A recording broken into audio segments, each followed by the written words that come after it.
Hey everyone, this is Tim from Your Six Studios. Today in this video, I'm going to show you how to fix the blinking red light on your Amazon Fire Stick or TV remote.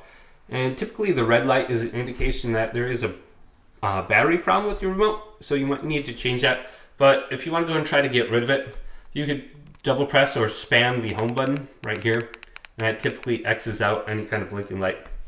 Otherwise, we can press the rewind button and the right button.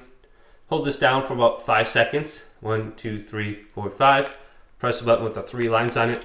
We'll put it into the troubleshooting mode for the remote, and then we can just double tap this to exit out of it, see if that fixes it. Otherwise, we can simply just remove the batteries and put new batteries in and see if that fixes the issue. Or we could just move the batteries around, change the order, see if there's anything left in that. Otherwise, we can reset the remote by pressing the back button with 3 lines on it and left.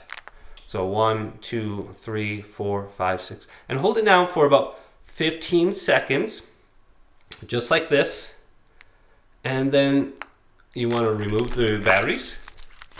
Then restart the Amazon Fire TV or stick. And when it launches back to the home menu, put the batteries back in and see if the remote reconnects, or you'll have to put into the Bluetooth pairing mode by holding down the home button, and the light will begin to blink, and it should reconnect after about 1 to 2 minutes back up to your TV. So hopefully this quick little video did indeed help you out. Leave it a big thumbs up and subscribe to my channel down below for more checkout videos coming up next on Your Six Studios.